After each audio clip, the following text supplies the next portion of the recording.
Hello and welcome to Take Me Through Your Day. This is part 2 of Greg Dawless.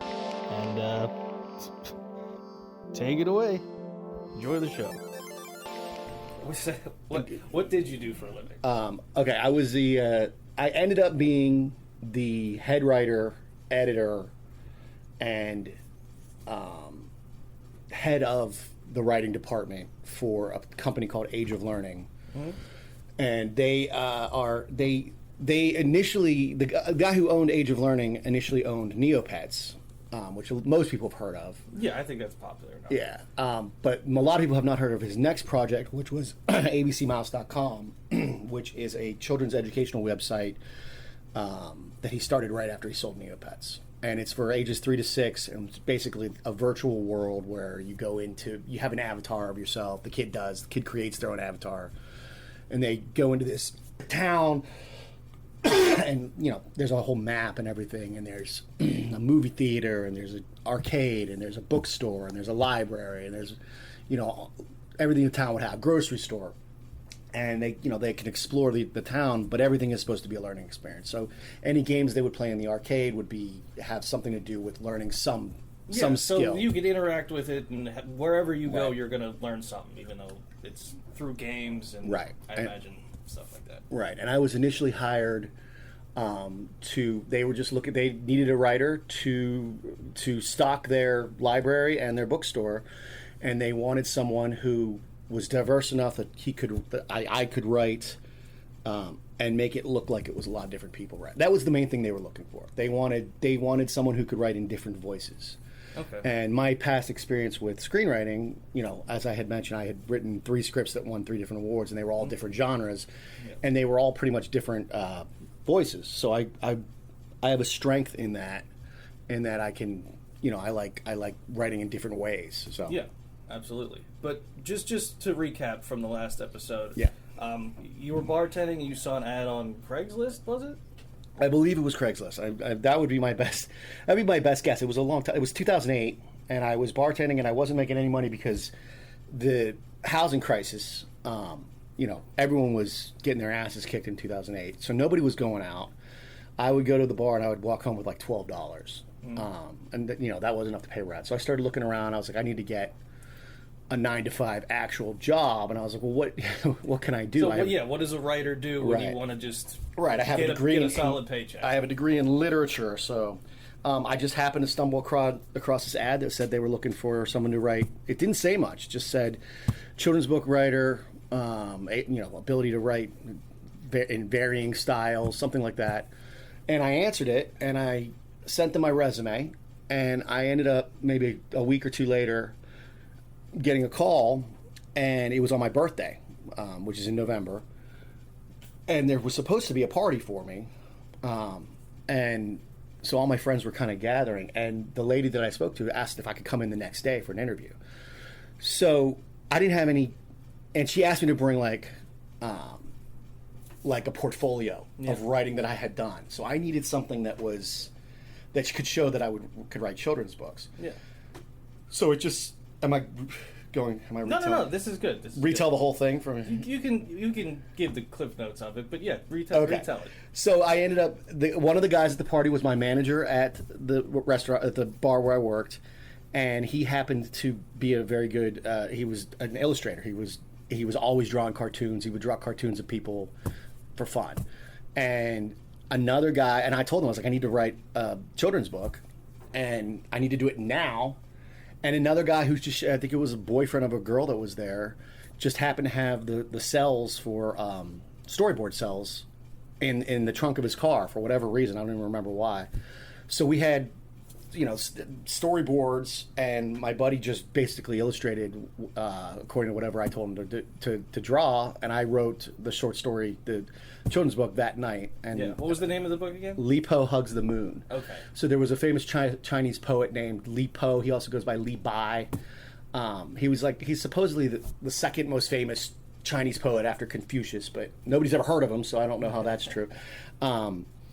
But yeah, I had just been reading about how he died. The way he died was he got drunk.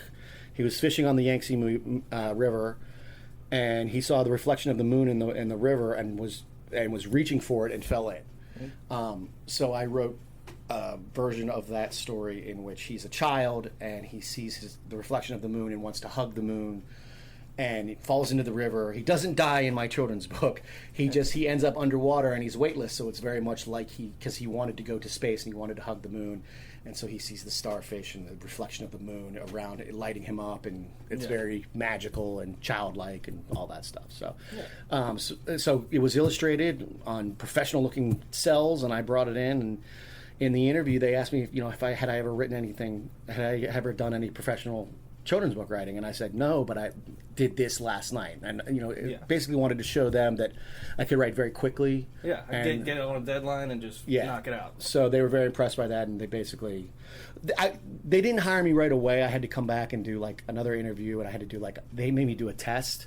So now we're getting into this. I was going to say, walk me through the process a little bit. The hiring? You answer this ad on Craigslist. They reach out to you and say, come in for an interview? Yeah. Okay, so what's the process? Initial interview, I met with the HR, and I can't remember. Maybe it was just one interview. It was HR, and then this guy Lee, who ended up being like the chief operating officer of the entire place. And I didn't know this at the time, but they were all Scientologists, all of them. Really? All of upper management that worked there is really big in Scientology. The head guy's name is. He's a huge name in Scientology. Like he's like, I don't know, upper echelon. I don't know the different. You don't know the tiers. I don't know the tiers, but and they're all everyone whom he brought with him from Neopets. They were all in Scientology with him. So they had me do a test, which was kind of a weird test, and I remember thinking, this is weird. But at the time, I didn't know that they were Scientology, and it was basically a test that they do in auditing in Scientology. Oh, so they had you go through an audit? They didn't have me go through an audit. It was something similar, where they were asking questions like psychological type questions, like what would you do in this situation? It was something that they use in Scientology, but it's not like they didn't have me sitting there. What do they do? The introductory thing before they get you in to grab the little meters. Yeah, I was not holding meters, and I was not, and at that time I didn't even know they were Scientologists. But so I remember thinking the test was weird. So I passed the test, and then they hired me pretty quickly after that. I don't remember if that was the second interview or if there was just one interview. I think it might have been just one. And then I basically started working the next week, and I was one of like 12 people that started out there, and they've since grown. They grew up. While I was there, we were upwards of like 150, 160 people. Since I left in 2014, and since then they're like 350.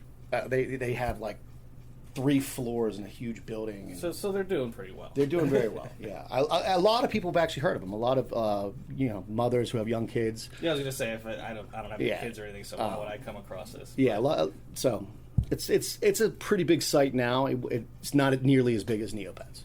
Yeah, but that's still really interesting that they're like growing at that kind of rate. So, all right, you get the job, and then how does your day begin? Like, how far away do you live from the office? What time do you wake up? I actually ended up moving. The office is in a place called Glendale, and I was living in Playa del Rey, and I wanted to be closer to work. So I ended up moving to Glendale, and I only lived like a mile and a half from the office. All right, so this is LA. I'm assuming you're driving, but yeah. Well, no, because my car broke down, and for a good bit of it, I was riding a bike. Okay. Let's go back a little bit. So what time do you usually wake up? I would wake up at like 8:30.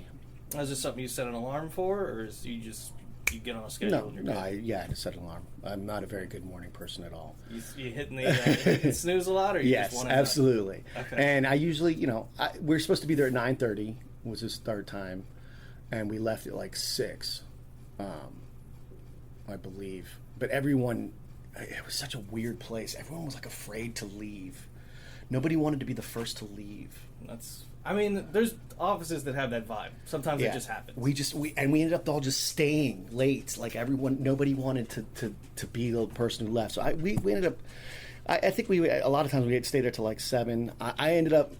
Okay, so let's start from the beginning. So yes, my morning I would wake up. Morning 8:30, hitting the alarm. Yeah. Snoozing it a few times. Right. Get there at 9:30. Well, let's back up because we're going to go through the whole day this way. Okay. So what does your morning routine look like? What do you usually do in the morning? I throw on clothes, take a shower. I take a shower, throw on clothes, and rush out the door. I'm usually late. Okay. I'm not a morning person, so I don't sit down and read the newspaper and eat breakfast, and I'm not a coffee drinker, so I'm fascinated with those little details. That's why I always ask. No, I'd be out the door. I'd usually be running late and would be rushing to get to work. Okay, so your commute, what would you say percentage-wise? How much was the bike? How much was the car? Well, in the beginning, the first year or so that I worked there, I was still living in Playa del Rey, so that was a good 45-minute commute because I had to go on freeways. That was the commute from Playa del Rey at the beach to Glendale in the valley was quite a hike, especially during rush hour. So I would have to get up 7:30 at that time. Significantly early. And then it was, trying to figure out the best way to go. You're just sitting in traffic and people are honking. It's stressful and miserable. All right, well, let's stick with that route then. So you say like a 45-minute average commute. Probably. What are you doing on the ride there? You listening to music? Listening to the radio. Audiobooks? I think at one point I remember I was listening to Moby Dick. Was one of the audiobooks I listened to. So that was definitely, I don't remember what the other ones were. I just remember Moby Dick took me a long time. So that took up a good couple months of me just listening to that. And but yeah, I would listen to audiobooks, listen to music on the radio. Just music on the radio? Nothing you like brought in yourself? Oh, sometimes. What kind of preference? That's kind of what classic rock, Pink Floyd, stuff like that. But a lot of times it was just what was over on the radio. Okay, so you get to the office in Glendale. Is there like a parking structure? What's the situation with the... There was a parking structure, and this comes into play later, that was separate from the actual building. And it was kind of dark, and it was a little bit away from so it was like next to the building. It wasn't like underground of the building. Yeah. It was a separate building. And I'll allude to it now, but I ended up having to stay late a lot because I got in the habit of walking one of my bosses to her car, which she then relied upon and expected. And it was just a nice thing I was doing at first, and then it became an everyday thing. I like the foreshadowing. So I'll tell you more about that later. So you park in the structure, and then what's the situation? How do you get into your office space? What do you have? Is it an office space, cubicle? Yeah, it was an office building. Take an elevator, 14th floor, I believe it was, and then I had like a little room. But there were other people in that room. There were 2 graphic designers and another writer. But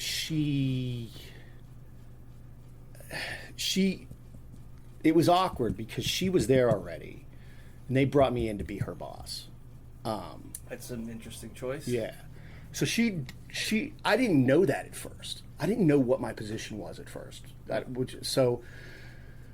For the first couple of weeks, I was just kind of like doing what they asked me to do. They would come in and be like, "Well, can you write this? Can you do this? Can you do that?" And I'd be like, "Sure." And it was like I would ask her, like, "Is this coming out okay?" Like, what? And she was like, "You tell me." And like, she knew that I was her boss, and I didn't for probably a month. I imagine that's very confusing. For a little while. And they didn't explain it well. They didn't explain a lot well. They kind of just stuck me to it and said, "We need you to write a book about plants." And how one of the books was literally called "How Plants Grow." How paint dries is basically. So I would do it, and then in the beginning we were looking for stock photography, and we were writing these books. We would write the words, the verbiage, the dialogue, whatever, the text, the copy is actually what I should say, and then we would have to go for each page, we would have to go find a stock photo that fit what we wrote on that page, and those were the books in the beginning, and they were terrible. But it was very, very rudimentary at first. It was basically like we were doing placeholders for later. I guess that makes sense. I mean, you'd want to do something, so you'd have right. Yeah. But in the beginning, they were putting those books on the site just to see what it looked like, and it was me and this other girl, and then we had these two graphic designers that were kind of helping with the title, with the cover of the book and things like that. But it was all digital, it was all online. Okay, so I don't usually do this, but like, just because it's so loose in the beginning here, what were those first couple of days like? Like, you find your office, you sit down, and what? Yeah. Someone just comes in and tells you what to do, or there are meetings? There was going a on? point person, and her name was Stephanie, and she was it was made very clear to me right away that she was my boss. She was in charge. Yeah. And she took a liking to me right away. I don't know what it was. It was, I don't know if there was something that she was, I kind of think later on looking back that there was something there that she, but she thought I was very funny. Like I'd make jokes, and she every joke I made, she thought it was hysterical and whatever. And so I would basically talk to her, and she'd be like, okay, here's what I need. And I would go in every morning and she'd be like, here's what I need. I need you to do this book on this, and then I need you to look for photos for it. And she would, how plants grow, describing colors,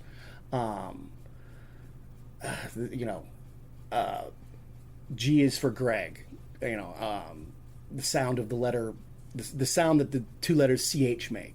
You know what I mean? Things like that, all the little, tiny little lessons.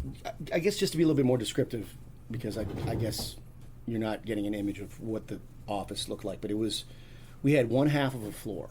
Okay. And it was basically a square.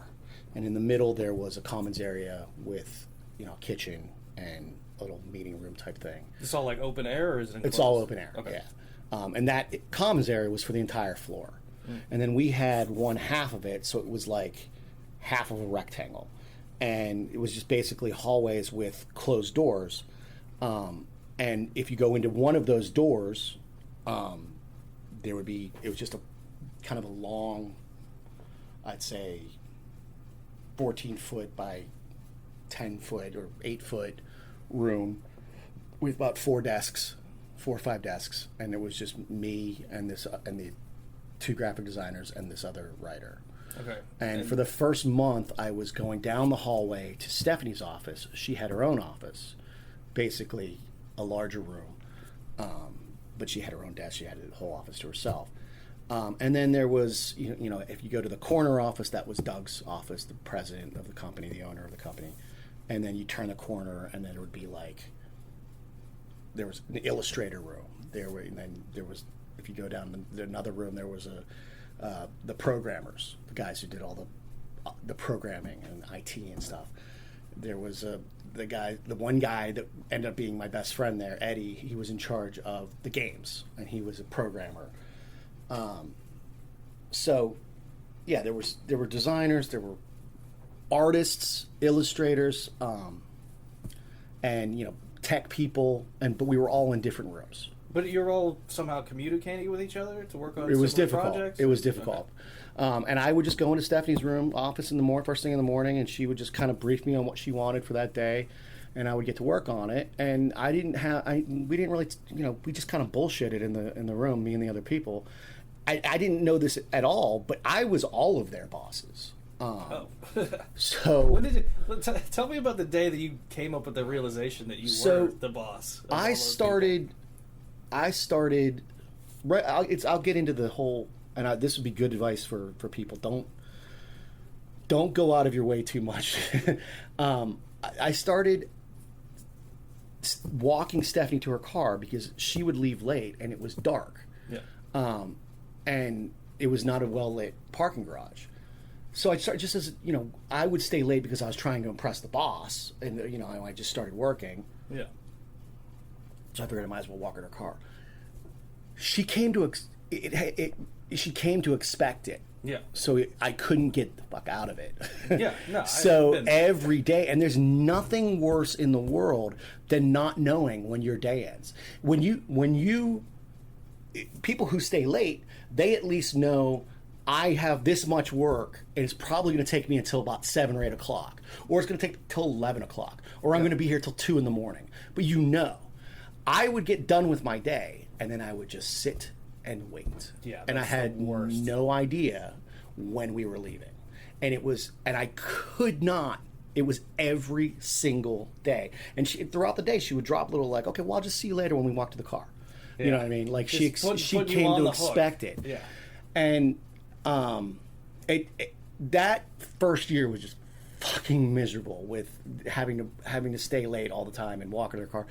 About a month in, she says to me, she calls me in as HR in her office, and this guy Lee, and she's like, "Look, we want to promote you. We want to make you salary because you're staying late anyway." And it just, it makes sense for they said it makes more sense for me, but it makes more sense for the company actually. If I'm So you were getting paid hourly before? at that time. Okay. About a month in, they officially promoted me and said, "Well, so now you're going to be salaried, and we'll give you, your title is, I don't remember what it was, head of the writing department. I don't remember what my title was, some title." And I said, "Okay, well, what does that mean? Like, who am I? Who am I the head of?" And she was like, you've already been the head of everyone in that room." And I was like, "Really?" I was like, "Am I supposed to be instructing them, supervising them? Like, I haven't even, like, I was asking them for help and like saying, hey, Howard, the graphic designer, like, could you do this? I need this. Like, I have this picture and I need it altered to make it look like this is happening instead of this happening. And I need this from this stock photo. I need it removed and flipped upside down or whatever. Can you do that?" But it was a very like, he's just my coworker, and I was politely asking, and he was probably taking it like, okay, my boss is telling me to do something. Yeah. And I had no idea.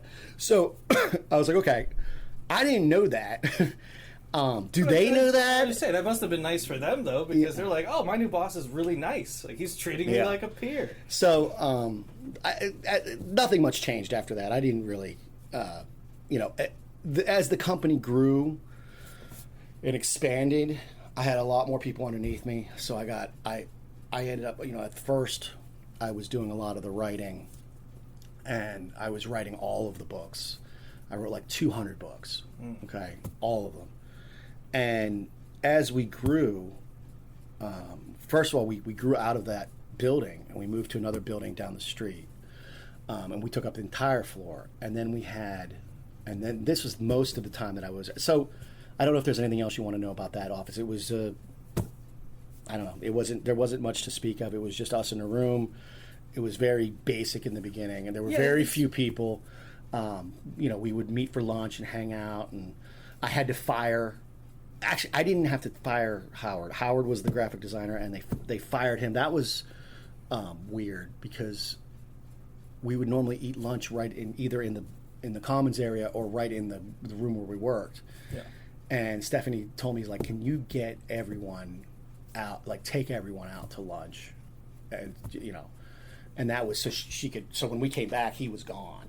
Oh, so this was like, "Hey, Howard, you stay back." Yeah. And I knew that was happening the day of, but yeah, that was like 3 or 4 months in. So that was, whatever. That was sad to see him go,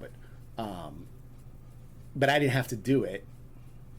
And that was pretty much it. It was just the site wasn't online, nothing. So, is there anything else you want to know about? Well, I mean, it's two things. One, real quick, just to get it out of the way. I'm guessing by just the looseness of everything and it being a creative venture, that you could just take lunch whenever you felt like taking lunch, or was there like a set time where it's like, "Hey, it's such and such o'clock. It's time for us all to take a break"? We all took lunch at the same time, but I don't know that it was set. It was just like someone decided and we're all yeah. doing it I together. think it was just, and I think we all took lunch around. God, I want to say 1 o'clock. Can that be right? That sounds about right. That's pretty normal. Yeah, and we had an hour lunch.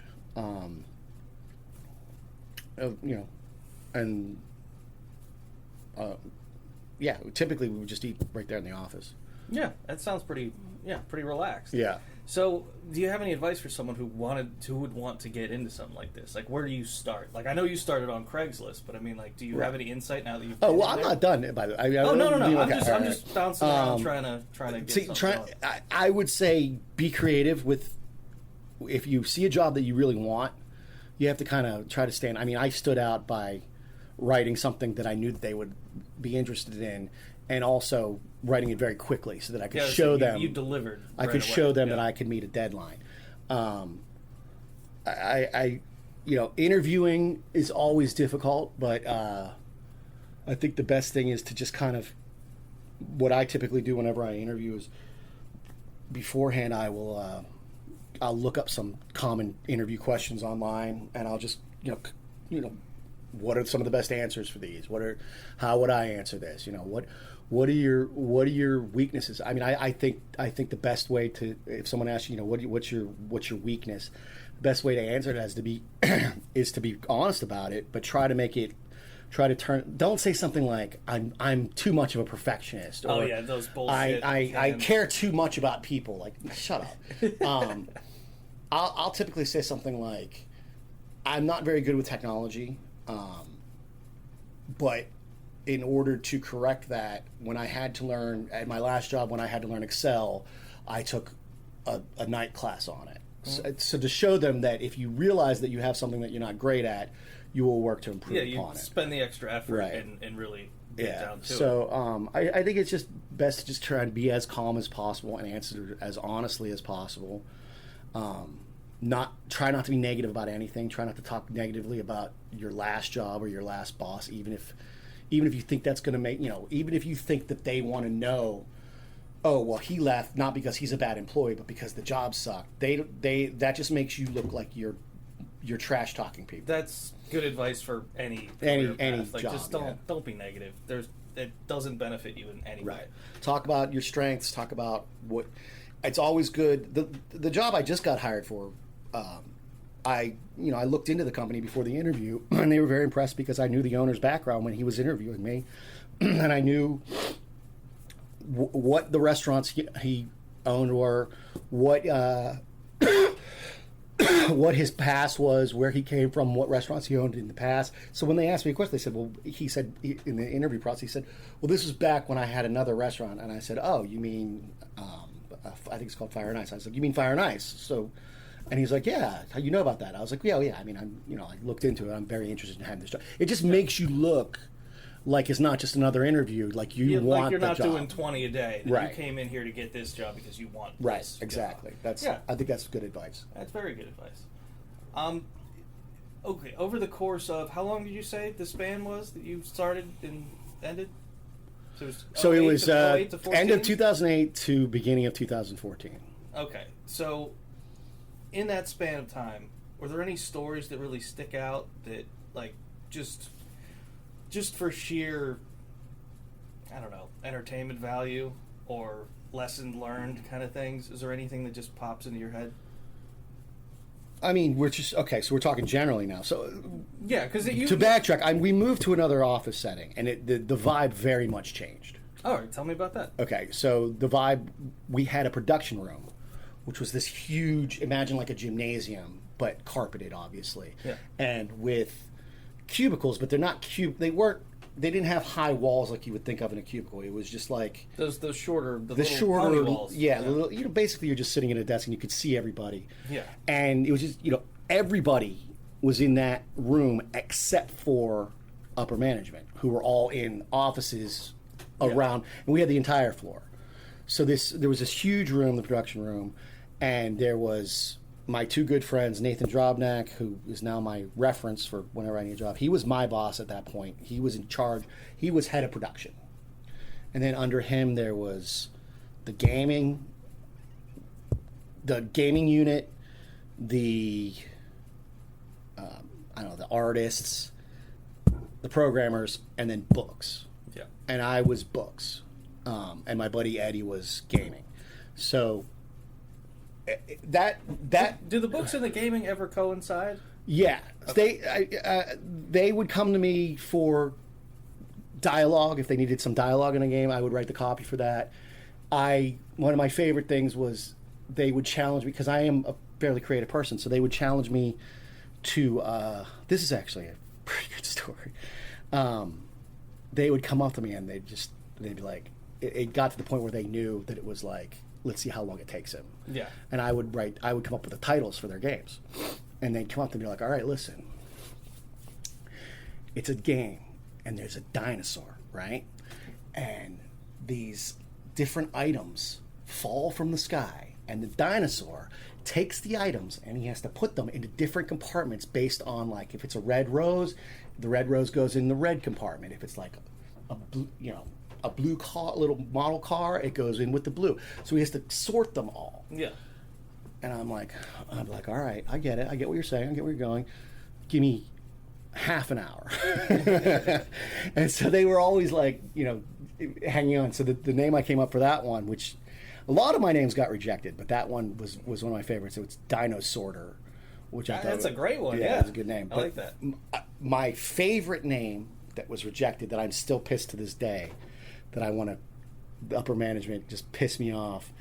They're like, all right, look, you got this monkey or a chimpanzee or a gorilla, something like that, right? And it's in a cage. And it has to escape, but to escape, I don't know, it has to do with something with numbers or adding or something like that. Yeah. It has to escape its cage and get out through, past the zookeeper, blah, blah, blah. And that's the game. All right, okay, give me a little. And then what I came up with, which was soundly rejected, which I argued, and I was like, you gotta be kidding me. If we don't use this title, I quit. Like I was. Yeah. And it was Mission Chimpossible. They were like, and I was like, we could get the music, and they're like, we can't use Mission. First of all, and I think it was like something like, first of all, it's not a chimp, and I was like, that doesn't matter. That's not the point. It's for kids. And second of all, we'd have to get licensing from the movies, and I was like, just do it. I love that title. So that was one of the things I named a lot of their stuff. Since we're on the topic, do you have any other favorite rejections that you were just? I can't remember. This happened a lot. I can't. This is 8 years ago, and I don't really remember. I know that's those were the two that stuff always fascinates. Those were the two that stand out in my head. So sorry, I don't remember anymore. No, that's fine. And then I would write their, if they had text they needed, I would do it. I checked the grammar and stuff like that. And I started getting it. So the vibe in the production room was very different than the old office, because everyone was separate in the old office. And in the new office, everyone was in one place, and we had Nerf guns, and we were shooting Nerf guns at each other all day. And, you just had to get up and walk, across the little aisle to get to someone to kind of discuss stuff with them. So, the morale kind of went up, because we're not like huddled in a dark crevice. And then we started, they started hiring. Like we started doing, instead of using stock photos for the books, now we're having illustrators, cartoonists draw them, and we're having graphic designers design them, and just there was all the books now were more professionally done, and so I had more designers underneath me, I had more writers underneath me, and there was this whole kind of section where I sat, and I was at the head of the section, and then there was the whole group was down the line, and I stopped writing the books. I started overseeing them, and I would come up with ideas a lot of the time, but I wasn't actually doing a lot of the writing. So what was, at that point, what was your day like? What were you doing if you weren't writing? Near the end, I was not doing anything. There was about a year that I got like, in a year's time, I probably did 4 hours of work total. Like it was bad. So are you essentially supervising? Is that what it is? Yeah, but it was. So this is another thing that people might be interested in hearing about, is office politics, which I really, really don't like. Stephanie was very difficult to work for. Micromanaged a lot. So I was middle management. So I was in between, the upper management was like, we need this, we need this, we need this. And they brought in this guy, Dave, and he was like an expert on education. And so everything became, well, we can't do that because, we had a book, The Five Senses. We can't do that because there's more than five senses. There's 50 different senses. And I'm like, okay, but what we teach kids. We're talking to children here. Right. So. And everything became incredibly overanalyzed. And they were I was just a go-between a lot of the time. It was like, here's what we want, and I would take it to my team. They would do it, I would take it back to them. They would reject it for various reasons and whatever. And a lot of the things I was doing at that point was just kind of editing. I've always been very good at grammar. I have a background in literature. And I got to the point where I was doing that a lot. Then they brought in, and a lot of it was just like, I started becoming very displeased with the fact that we were writing very, very boring books for children. And so I very much started pitching the idea that it is worth it in and of itself to just have fiction books on the site that don't teach anything whatsoever, that don't have a lesson behind them. But because if they hold the child's interest, then the child is learning to read and getting interested in reading. Yeah, and that alone is right. Yeah. So I said, in and of itself, at the core there, we could be writing like more like Dr. Seuss books. All of our books were like textbooks. They're boring, and I hated them, and I couldn't get away from that. So I had to turn it into a lesson. And there's this again, this is so long ago, I can't remember. There's this thing called sight words. That's what they are, where they're words that do not relate to anything. So you can't show, like door. You could teach a kid a door by showing them a picture of a door, and then underneath there's the word door. But you can't teach a kid the word the, because what are you pointing to? Like, what are you showing them? True. So they're called sight words. So you have to learn them just on sight. Okay, and there's 150 different sight words. The, if, when, like just weird like words like that. So I started pitching the ideas like, look, let us write fiction books. Let us write like Dr. Seuss type happy child books. Something to just keep the attention going. Right. But each book will focus on like 5 different sight words. Yeah. And we'll keep repeating those words so that we can make them bold, and then that's the lesson. These are the sight words books. Mm-hmm. So that became my big thing. Was I was pitching the sight words books, and it was a whole series, and it was going to be, instead of how plants grow or what the sound of G, the two sounds of G, it was going to be like, Lipo hugs the moon, Yeah. Jackie skips and jumps, stupid whatever. Yeah, little kid stuff. And then it was going to have, Jackie skips and jumps would have like, if and the, and they would just repeat them. And it just kept going around and around, where they just would not let it be and they would just suck all the fun out of everything. It was kind of miserable. Then Doug decided he wanted to check all of the books for grammar, and I said, I've been checking them, and I'm pretty good at grammar. So he wants to check them through someone who's not you? Right. So they brought in an outside consultant who was an editor for 25 years with Scholastic. And this was the beginning of the end for me. She went through all the books, and I know this is going to sound like bullshit. Okay. Well, go for it. All right. It's not. I think a lot of people will defend themselves when they're incorrect, even. I'm not that type of person. If I'm wrong, I'm like, okay, yeah, I fucked that up.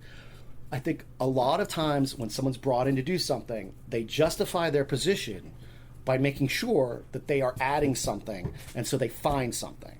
Yeah. And she started marking up all these books with incorrect grammar. And I'm like, no, that is wrong. She is just trying to correct. And at this point, I'm taking this very personally, because grammar is my thing. But at this point, I didn't really know. Instinctively, I knew about dangling participles, and I knew about complex, sentences and things like that. But I didn't know what the actual terminology was for it, right? Yeah. So I'd be like, no, that's wrong. And why is it wrong? I don't know. But I just know it. I know it's wrong. So I went out and bought all of the style guides. And there's like 20 or so different style guides. I got like 9 of them. And just started learning them. Chicago Manual of Style. You've probably heard of MLA. MLA is the style guide that is used when you're in high school and you're writing a paper or writing a thesis. That's MLA style. So you would follow the guidelines, the grammar guidelines. If you're writing a high school paper, it would be according to MLA. If you're writing a newspaper article, the style guide you would follow is AP. That's the style. Chicago Manual of Style is basic writing. There's the American Medical Association, AMA. There's a bunch of them. Well, I mean that's kind of what I was going to ask. Is like, isn't it just like math, whereas like you can just reference it and be like, you're incorrect? There's different loose enough, and there's different schools of thinking. No, even in children's books, even in simple sentences, there's a lot of gray area. It's just. And it gets really ridiculous because you're arguing about like where a comma goes, and you're having an hours long debate over where a comma goes. Yeah. But there's different style guides that say different things, and there's different nuance. I wish I could. I mean, okay. So one of the questions that comes up often is the what's the comma called, the Oxford comma? The Oxford comma. Which I use, but you don't have to use it in every situation, and there are situations in which you shouldn't. Yeah, I still don't fully understand the Oxford comma. And it's a gray area. There's the when you're writing a dependent clause with the word who, it becomes very gray as to whether or not it's a dependent clause or not. The boy who ran to the store.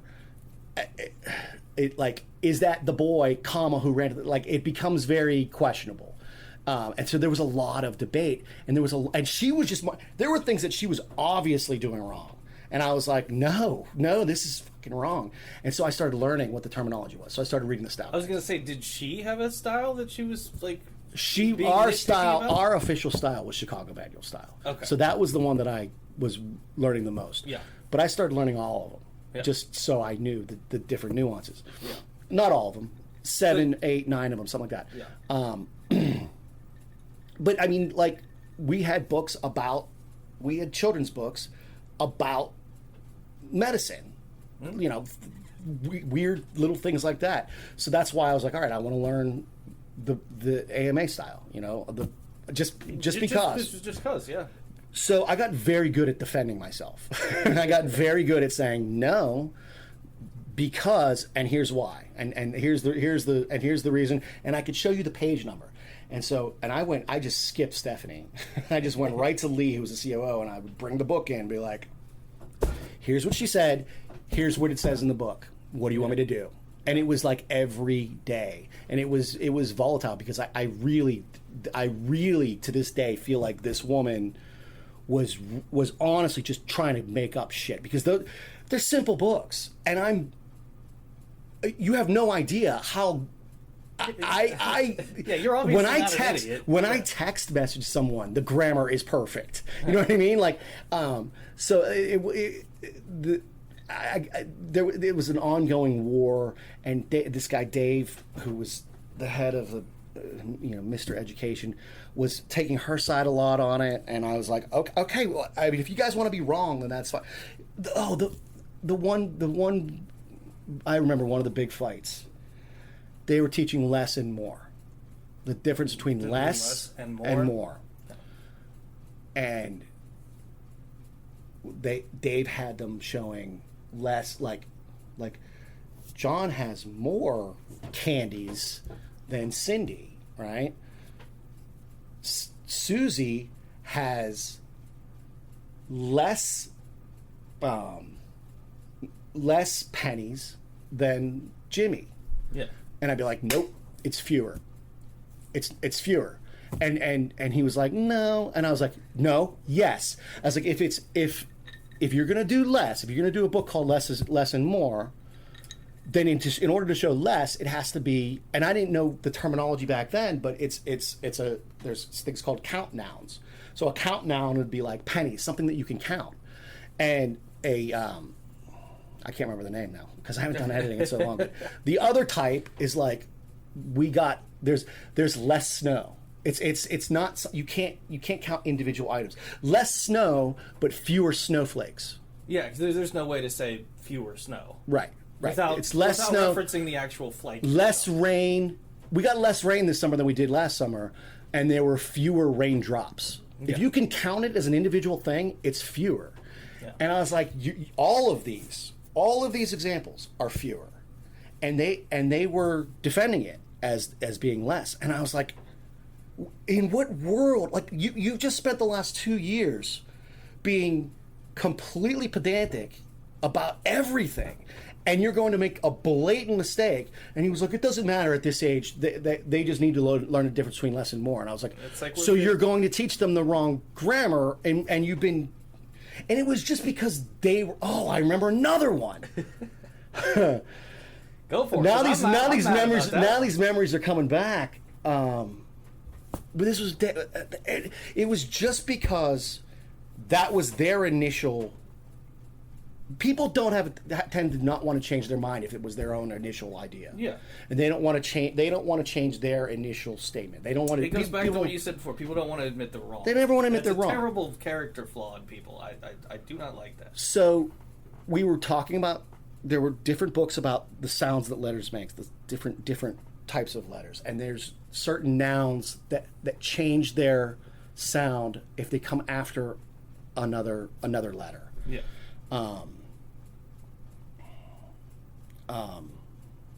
It's a lot with E and A, but so I went in and one of them is called an R controlled vowel.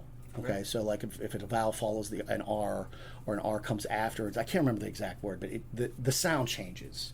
So like car is a sound that it typically would be it's K, it would be CA would be ka, but when you add the R, it becomes car. So it's the ah it's an ah sound. Yeah. And a lot of there's R controlled vowels, there's L controlled vowels. I don't know, there's a lot of them. And I was like, okay, what about I was like, we don't have a book on the L controlled O, and they were like, that doesn't exist. And I was like, no, there is. There's the L controlled O, and they're like, we don't know what you're talking about. And I was like, well, like bowl or hole, or you know what I mean, like. And they were like, that's just a long O. And I was like, so I went, I kept.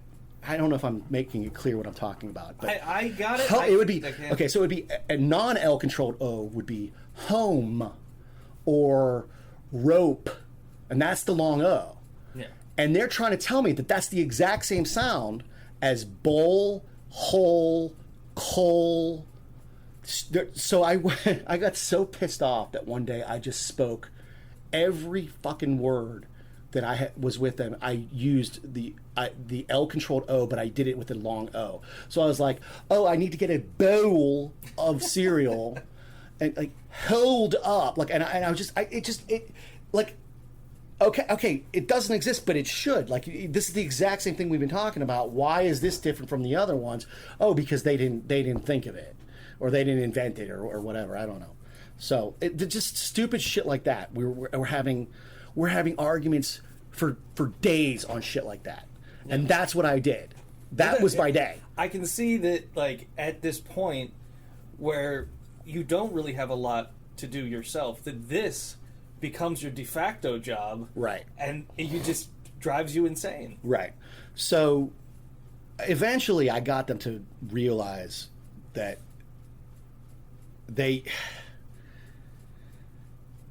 everything that was written in the department was sent to this consultant at Scholastic, and then it was sent back to me.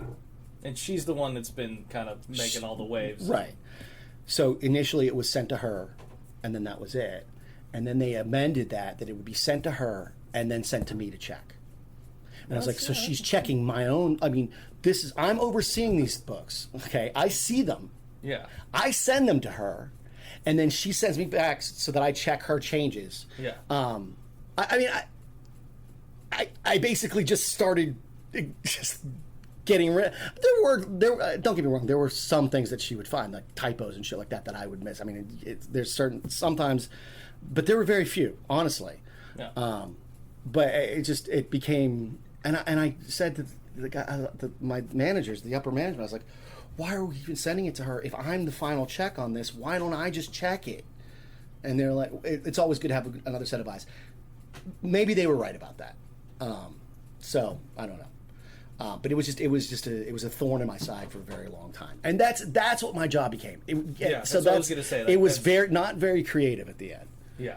So what was the thing that, like, what was the straw that broke the camel's back? What did it for you? What you were just like, I'm out.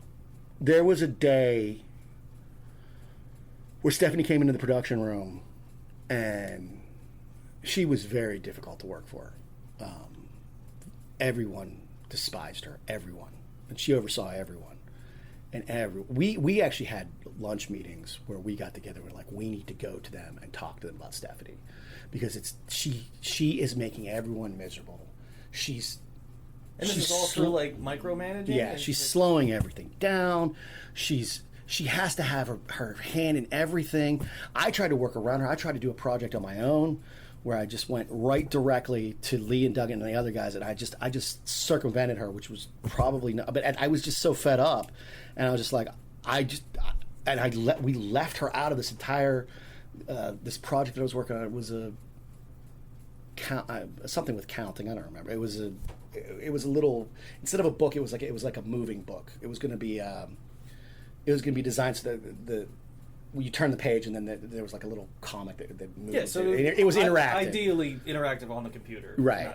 And I just kind of skipped her. And then she just needled her way in. She started showing up to the meetings we're having on this, and I'm like, she's not even like, how did she become involved in this? Like, how? Yeah. And I can't even describe like it was just very, very difficult working for her, and everyone. There was a girl that ended up getting fired because they brought in outside consultants to work with the artists, and one of the artists sent them an email just laying it out, saying Stephanie is a hindrance, and just explaining how terrible she was, and they fired her the next day for that email because the outside consultants showed it to Stephanie and their bosses and everything. Yeah. So we had meetings where it was me and Nathan and Eddie, the kind of. Nate was my direct boss, but I never went to him for anything unless we were just friends. Yeah.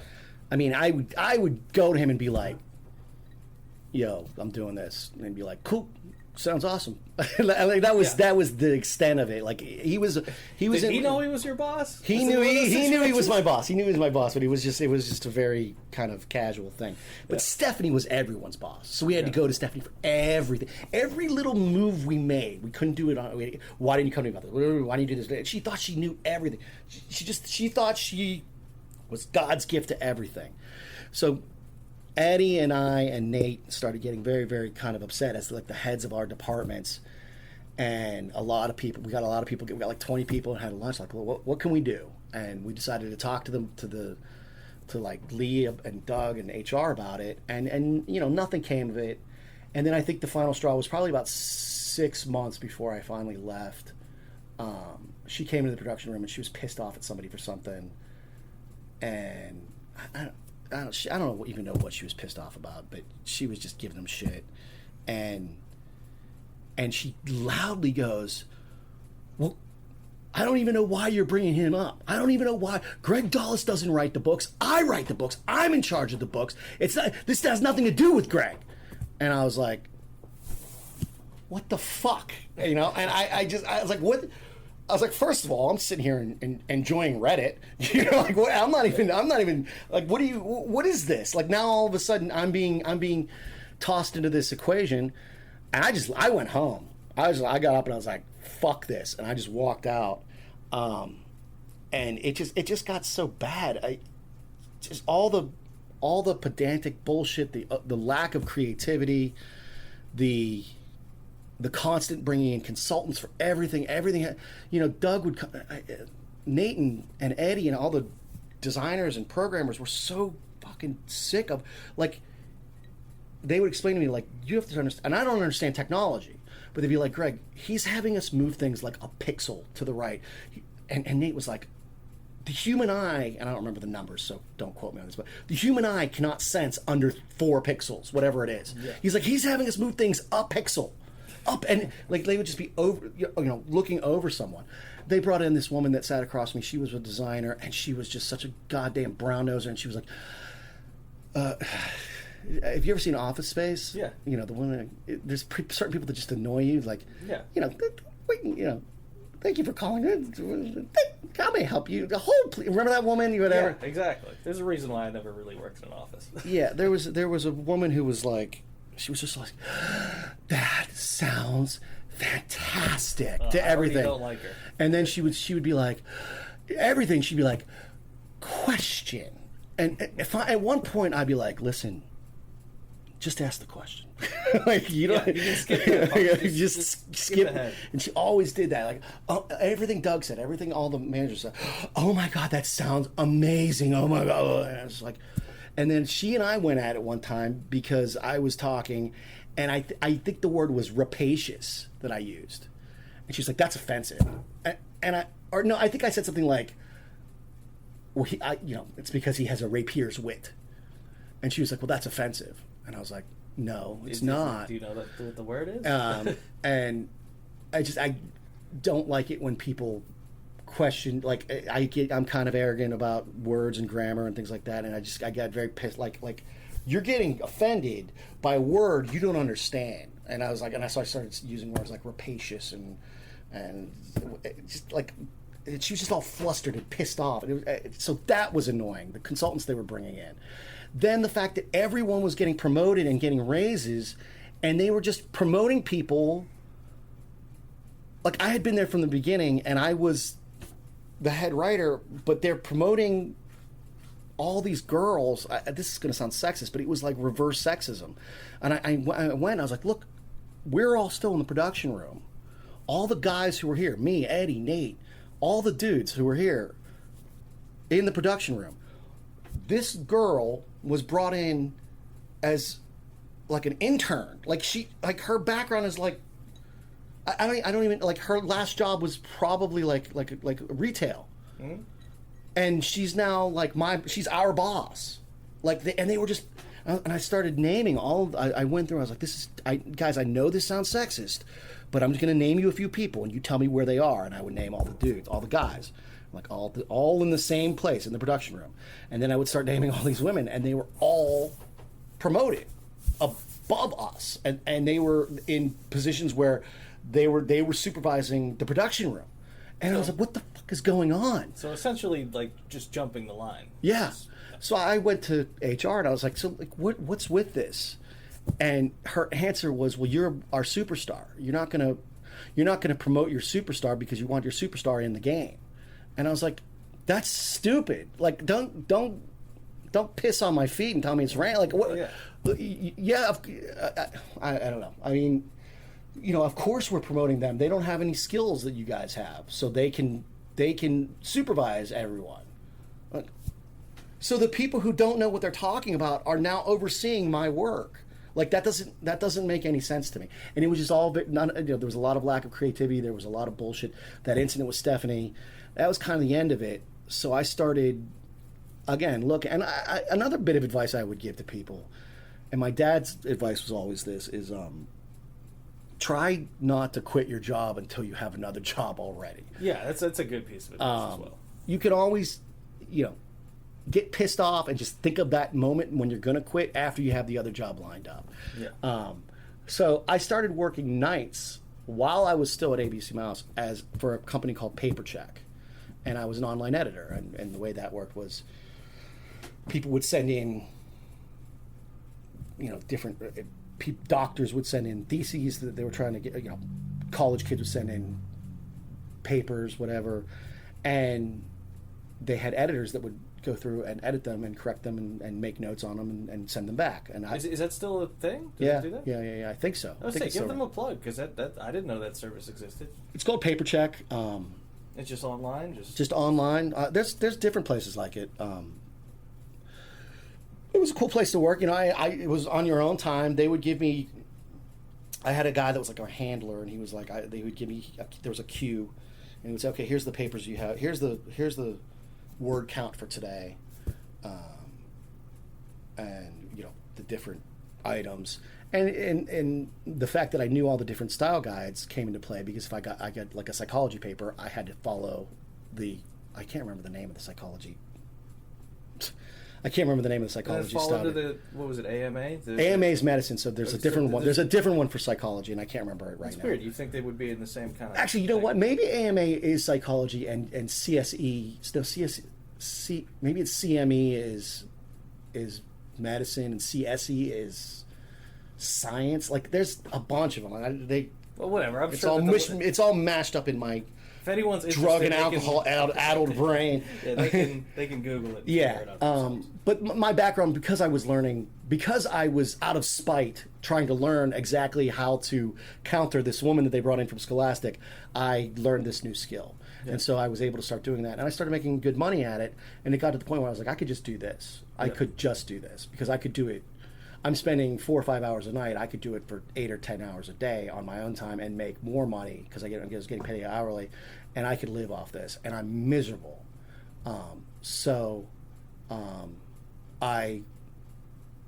The last 6 months, I became like, again, it's going to sound egotistical and arrogant, but it's true. I became like a tall tale around the office. I had guys come up to me and were like, "You're my fucking hero, dude," because I was trying to get fired. You were just on the warpath. Yeah, and I was just, Dave, Henry would come. There's a new thing we need where you're gonna have to, at the end of every whatever, you have to write up a paper explaining what you did on that project. So, and that's going to be at the end of every hour. There's going to be a different. And I'm like, I was like, I'm not doing that. And he was like, do we need to? No, we're good. I just wanted to check the time. Okay. I'm not going to happen. And we got in this big fight in the middle of the production room where he was like, I'm telling you, as your boss, you're doing this. And I was like, and I'm telling you, as your subordinate, not going to happen. And he was like, then show up tomorrow at Human Resources. And I was like, you better be in that room too, because I have a lot of shit that I want to talk about. And it was like, everyone was like, holy fuck, Dawless is just going off. And like every day. I was coming in at like noon and like leaving at like 2. And I would make an appearance, and I'd be like, well, they're not giving me anything to do today. I might as well take the fuck off, and I was making it real obvious, like, because I don't have anything to do, because this group is being directly supervised by the group above me, and I am the middleman. Yeah. If you want to tell them something, just tell them directly. Stephanie just came in and yelled at someone and said, Greg Dawless doesn't do this, I do it. So do it. Yeah. Knock yourself out. Now I'm getting spastic. I'm sorry. No, that's a fantastic way to go. But there was also, they had an entire wall. I think it was called the Shit Dawless Says wall. And it was just all the different, there was different things that the one girl hated vegetables and she went on vacation, and so I filled her entire desk. I went to the market and I got all of these raw wheelbarrow full of raw, and when she came back, it was just covered in vegetables. Another girl went on, and this was just out of fun. I mean, these are friends of mine, but when she came back, I had changed her entire cubicle to 1950s. So she had a Rolex or a Rolodex, and it was like pencils and a typewriter, and I changed her pictures. I put like pictures of like Elvis on it and stuff. But then there was just like I hit my head on something, and like I'm bald, so like a piece of skin came off, and so They framed it and hung it up. Like they were just there. I don't remember. They made a cartoon about me. The designers. I wasn't kidding. I know it sounds egotistical to say this, but it was like, holy shit! Like, it was like that was the new fun thing to do in the office, was that I was going off the goddamn rails. Yeah. And there was a cartoon that they drew about me, and there was a huge picture. They painted it right on the wall, and then when they actually ended up painting it up, everyone was very upset because they had shirts made with the cartoon image of me on the shirt with like little quotes that I would say when I would like, well, that's just the stupidest thing I've ever heard, and I'm not going to do it. Like that was the last 6 months were very, very weird. And then one day I realized they weren't going to fire me. I was getting really I was exhausted because I was sneaking a lot of the editing that I was doing for Paper Check. I was doing in the office at ABC Mouse, which I didn't think was right. I was exhausted because I had all this. I was being given more and more work at Paper Check to edit, so I wasn't getting enough sleep. Yeah. So it just got to be too much. So at the end, I came in with a bottle of champagne, and I remember I was riding up in the elevator, and Dave gets in the elevator, and it was just me and him, and he's like, what's the champagne for? I was like, today's your lucky day, Dave. And I didn't even tell him why. I was like, congratulations, and I didn't say why. And then I went into HR, and I popped the champagne. She's like, what are you doing? And I was like, today I am giving you my notice. So I figured you might want to celebrate. Yeah. I had that kind of relationship with the HR woman. She and I would joke around a lot with each other. But this was an interesting thing. And this is something to remember. In a business like that, HR does not work for you. And they are not looking out for your best interests. They are looking out, even though you might think they are. They are looking. Well, they present themselves that way a lot right. of the time. They That's are looking not out for the company. They are there to protect the company. And the company, don't ever feel bad about like doing what you have to do for yourself, because they don't give a shit. They will roll over. So this was a situation. I came in February, and I said, hey, I'm going to leave. I'm going to take off. I'm going to give you guys, I know, I'm the head of this department. I know you probably want to replace me, and maybe you want me to train someone. So I'm giving you like, I'll leave like end of March. I'm giving you like a month and a half notice. Yeah. So my last day will be like March 31st or something like that. Let's just say that. And I went back to my desk and told people that I was leaving and whatever. Oh, I had a mug. I started drinking coffee for this purpose. I had a mug that had a middle finger on the bottom of it. And anytime one of my bosses would come over, I would just drink the mug. Yeah, it was a weird couple months. So the next day, they came to my desk and they said, we're going to escort you out. And they watched me pack up my stuff from my desk. I mean, I gave them a month and a half notice. But next day, bam. Next day, you're out. We want you out because, and they did that with everyone, really. So it wasn't because I was being a dickhead, although maybe it was partly because I was being a dickhead.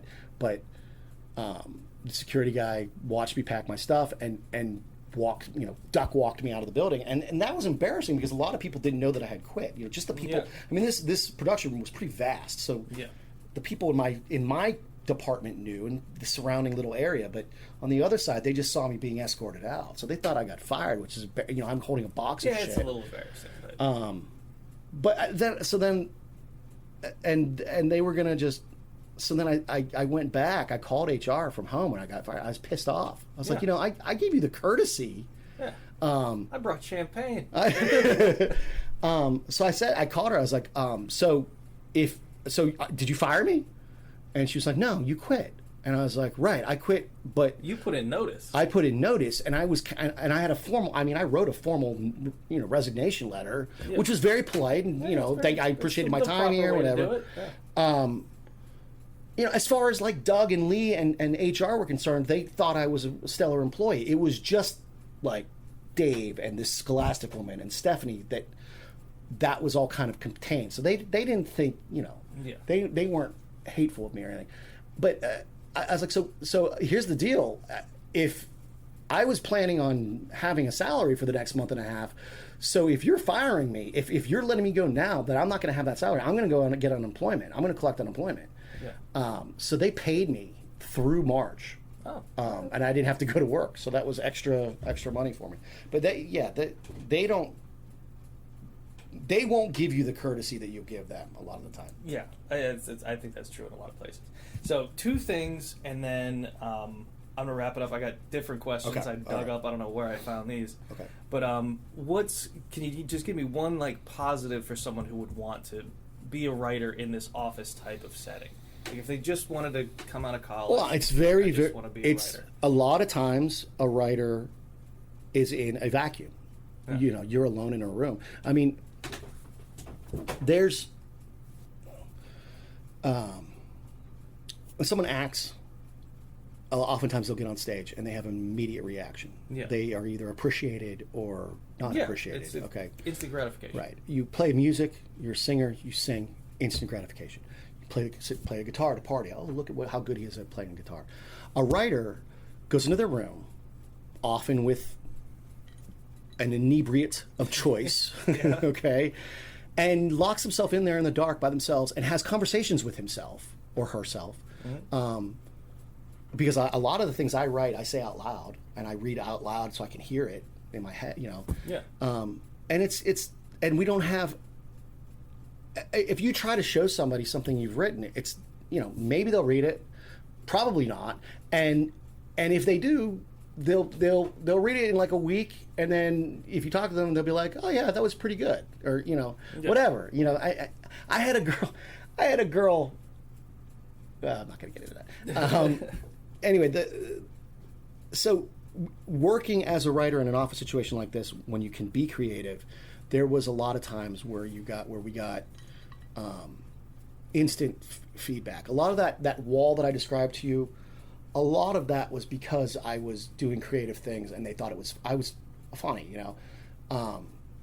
And so they would put things that I wrote or whatever on the wall, and the appreciation of that was here's a guy who names all, who, you know, we have a challenge for him where he's gonna name our thing. Well, let's see how long it takes. Yeah, I was just say a lot of that sounds really fun. Yes, and it's nice. It's a nice situation for a writer. When it goes south, like it went for me, where it becomes everything creative you try to do is turned into not even a relic of what you started with, and it gets rejected, or it gets micromanaged, it gets twisted and turned around. So now what you started with that was fun and light and happy has turned into something that is you don't even recognize. Yeah. Well, a lot of that I think is the balance of a growing company, right? Where it can start out fun and then it gets so big that all the fun is sucked out of it, and everybody has to validate their position, and everyone has to have their finger in the mix. You know, they have too many cooks in the kitchen. Yeah, basically. Too many cooks in the kitchen. Great way to put it. Now let's go, because it's hard. I think there was the second thing, right? Yeah, the second thing is I wanted to get into, because like I said, the format is we go through your entire day. Okay. Now, I feel like we need to land somewhere in the middle, because the beginning is you were commuting kind of a lot, and then towards the end you've had it and you're already working at this other place. So let's do you're walking your boss to the parking structure. Yeah, that ended when we moved to the next building. And I basically just said, well, I'm not going to walk you out. I had to like really kind of suck it up and be like, I'm not going to walk you out anymore because the parking garage is right in the basement. Yeah. And that was hard to say. Because she was upset by that. But go on, I'm sorry. Okay, yeah, no, I just think that's the best avenue to get to the end of your day. So what time about would you say she's done and you got to walk her to the parking structure? When we were in the original building? Yes. It varied. I mean, a lot of times it was like 7:30. Sometimes it was like 8 o'clock, 9 o'clock at night. Let's go with 7:30 just for the sake of continuity, because I want to know about your routine of the day. Like, that's a big part of it. So you hit the parking structure, you walk her to her car. Yeah. You go to yours. Yeah. Your commute. When I was driving to Playa. Yeah. A lot of times I would miss a lot of the traffic, which was nice because I was leaving so late. So what are we talking? Like half the time it took you to Half get there? hour. Half hour? Okay. Yeah, And something- it's same kind of routine as before, like audiobooks, radio? Yeah. I think a lot of times at the end of the day, I would kind of sit quietly in my car and just kind of, digest what was going on. Yeah, that's why I always ask. Process Some people it. need to just turn it all off and Yeah. just I digest. But I think at the end of the day, a lot of times, if I was upset, I would sit in silence. Sometimes I would have arguments or say the things that I wanted to say, whatever. And a lot of times I would get back to play, and I would stop on the way home and have a beer or two, happy hour, whatever. It would be past happy hour, but that was basically it. I'm not a guy that is in relationships very often. Sometimes I had I had a girlfriend that I worked with, actually, which I don't know if you want to get into that. we don't have to go that far into it, 'cause, I mean, we already did. Like, Yeah. we were worried about filling the time. We filled the time, no problem. She was if I had a girlfriend during those 6 years or 6.5 years, then I would hang out with her. If I didn't, I would go have a drink or two. All right, so that's general. Like, in I assume there's some dinner involved somewhere in that time. I'm an eat out kind of guy, so I often will go to a place that serves beer and So it's the happy sandwiches hour and the dinner. Yeah. Okay. So what time would you normally say you get to bed? Do you have a normal bedtime? We talked about this in the last session. My sleep is very weird. It's very erratic. I often don't go to sleep. Last night, the reason I couldn't meet up with you earlier was because last night I went to bed at 2:00 in the afternoon. This afternoon. Yeah. Okay, and I slept until about 6. Yeah. And that's not unusual for me. And it becomes a problem when you're going to work every day. You have to be there in the morning. If you don't get to bed till 3, 4 in the morning, you're only getting a little bit of sleep. If I hardly ever I don't think there's been in my adult life, more than a handful of times that I've gone to bed before midnight. Yeah. I'm usually up until 2, 3 o'clock in the morning. Yeah. Me too. That's why I asked. 'Cause Yeah. I'm always curious about that. But I think we did cover it last time. But there is no routine. There's no like things that you do to get to bed. No, I mean in the past, I watch movies. I still do that. I watch television shows now. A lot of stuff on Netflix and HBO Max and things like that. And yeah, I mean, in the past when I was writing, that would be prime writing time. Yeah. I haven't been writing on my own for a while, although it is something I want to get back into. But my life has changed greatly. Yeah, it seems like you're in a transitional period. Yeah. So, yeah, basically just watch some TV, whatever. Watch a movie. Watch whatever, Breaking Bad or whatever. All right. I'd say that wraps up the day. We knocked that out. We got plenty of time. So let's just knock out a few more questions. I had to dig up different ones. It's not as many as the last time either. Okay. It's just a handful, just because I like having like a fun part at the end that gets people to keep listening. Cool. How do you tie your shoes? These don't have shoelaces. Oh shit! And I also wear boots. I wear boots and I wear these. So I don't. I don't remember the last time I had shoelaces, actually. Really? Yeah. That's a good answer. The thing I normally wear anytime I wear jeans, I'm wearing. I have boots that I used to ride. They're the boots I wore when I rode motorcycle. Oh, okay. So I wear those a lot. They're very comfortable for me. I've got used to them. And when I'm wearing shorts, I typically wear something like this or slippers. Yeah. So what would you call that? That's because it looks like it has laces, but it doesn't. I mean, they're like faux. They're laces. faux laces. Yeah, it's just a slip-on shoe. I don't know. Most of my shoes are like that. Oh, fair enough. Do you have a particular movie that ever made you cry? I have a few. Give me the top few, or one or two. When I was in high school, my friends called me Hooch for a while because Turner and Hooch made me bawl like a baby. All right. When I was living in Florida with my roommate, he had I had to pick him up from work. We shared a car, so one of us would be home watching a movie, and the other one would be at work. And I was waiting for him to call me because we didn't have cell phones. Yeah. And I was watching Mr. Holland's Opus, and Okay. it something about it hit me, probably daddy issues of some sort. But I started crying, and when he called, he couldn't understand me. I was like You were, like, blubbering. I was openly weeping, and I was like, and I couldn't get the words out. And then it was about a 20-minute drive to pick him up. By the time I got there, I still couldn't talk. And so he's like, let me drive. He's like, get in the passenger side. It's going to be okay. He's like, just calm down, breathe. And like, it was like 5 minutes into the ride home before I could catch myself. And he's like, all right, can you just tell me what is it? And I was like, I just saw Mr. Holland's Opus, and I think I need to call my dad. And he was like, are you shitting me? He's pissed. He's like, I thought someone died. Like he's like, are you kidding me? You over a movie? So that was the movie Savannah Smile. I was just talking about this movie. There's a girl that works at D's. Her name's Savannah, and I'm the only person who ever knew. I was like, have you ever heard of the movie Savannah Smiles? And she said, I'm named after Savannah Smiles. You're the only person that's ever said that to me in my life. And I was like, that movie made me cry like a baby. I've never even heard of that. It's a little girl, runs away. She's this cute little blonde girl. She's like 4. And she runs away from home because her parents are mean to her. And she gets in the backseat of a car. And it just so happens that the backseat of the car she gets into belongs to 2 ex-cons that just got out of prison. And everyone thinks that they kidnapped her. And at the end, they get arrested, and they're standing there, and she comes running up, she's like, Bootsy.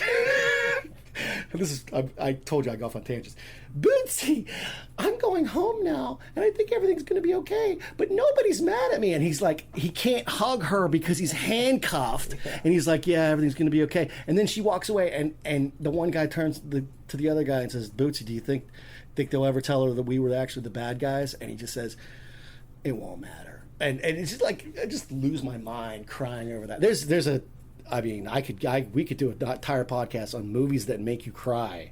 Oh, yeah. Because we did one interview 2 days ago, and it's like, now I have to watch Joe versus the Volcano, and now I have to watch Savannah Smile. I mean, I don't know how good Savannah Smiles is. It was a long time ago that I saw it. It's been a long time since I've seen Mr. Holland's Opus, so like I might have to revisit that just out of this. But anyway, what do you do for fun? I'm a very big movie guy. I like watching movies. I probably will go. I haven't been to the movie theater in a while. So I was going to say, what was the last thing you saw in a theater? It's been a really long time. I had a girlfriend that we broke up last year, and I think it was something like Knives Out or something. That was about pre-COVID. Yeah, we had COVID made us not. We didn't go out to the movies a lot.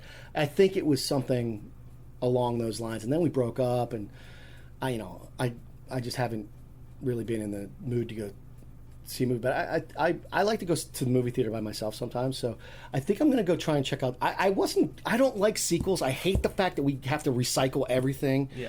But I think I'm going to go see Top Gun Maverick because I've heard good things about it. I've heard nothing but good reviews. Yeah. That's astounding to me. I would not have guessed. When I saw it, I was like, that is going to suck. And apparently it doesn't suck. So I want to see why it doesn't suck, because it should suck. I mean, yeah, but also that seems like a movie theater movie. Like that's, yeah. Half of that experience is going to be because of the theater. Right, but my initial response to that when I saw the previews was like, it's the wrong time for that. It's not going to hit the zeitgeist that the original hit. That's what I thought. I was like, who's that for right now? Yeah, it doesn't make sense. So apparently they did a good job. So I want to check it out. Yeah, I'm not checking that one out. Do you have a secret talent? It's not a secret, but I am an insanely good ping pong player. Like that counts. And again, this is going to sound like an exaggeration, but like there was a ping pong table at a bar that I used to go to in Playa del Rey, and people used to come from other towns to play me. There were people who were like in leagues, and I wouldn't go play in the leagues. I just played at this bar, and they would come out to play me, and I would beat them. I don't know where that, and I won a trip to Hawaii on Wheel of Fortune because I'm good with words. Really? And I took my brother, and there was a ping pong table, and I was like, hey man, maybe we should play. And my brother was like, you don't want to do that. You don't know what you're getting into. And I was like, no, you don't know what you're getting into. And we played each other to like a stalemate for like hours. We were both like, and both of us were like, what? It's genetic. Ping pong is genetic. Like I was like, why are you so good at this? He's like, I have no idea. I'm just really good at it. And I was like, same with me. Like, so yeah, ping pong. That's wild. And yeah, that counts as secret talent because we've hung out enough times that I didn't know that about you. Yeah. That's a fucking secret. How do you relax? Well, I like to have a drink or two. I have cats that I like to cuddle with. Nothing special there. Again, just what I'm not a big. I'm not a big. You don't have to knock them all out of the park. It's fine. I'm not a big music guy. I'm more of a movie guy. So I'll put on something and watch something. Yeah. I like to watch scenes from movies. It's something that relaxes. I get down weird rabbit holes on YouTube with that. Once they started doing like you could just watch a scene from some like I'll go nutty with that. The last question here, I already asked you by accident. That was the last movie you saw in a theater, so we can skip that. We'll make this other one the last one. What do you want out of your day? Out of my day? Out of your day. You wake up and what do you want out of your day? Well, I mean, it depends on the day. I guess right now I would like to accomplish just the ability to get some things done. I think that I have had a bout with depression for a while. I had some things happen that really kind of screwed me up for a couple months. Well, I think that and all this COVID stuff's got everyone in a really dark place. So. I was in a very bad place. My cat died. I lost my job last November. It was just car broke down. I got COVID even though I was vaccinated. Just a lot of shit went down. So I found myself just not getting anything done. So now it's like, if you can just get one or two things accomplished and then the next day accomplished one or two other things, that's kind of a big deal. Like today, the thing I accomplished was I'm trying to get financial aid for my health insurance. And so I was, you have to call and you're put on hold and you wait like... Yeah, it's a lot. It's a big pain in the ass. So getting that done today, and tomorrow I'm going to try, and I did this with you, and tomorrow I'm going to try to make sure I get my laundry done and I have to go do some errands and things like that. So it's basically, at this point, it's just trying to get a few things done. At some point, if I get out of this rut that I'm in, I would hope that I could write a few pages per day again. Yeah.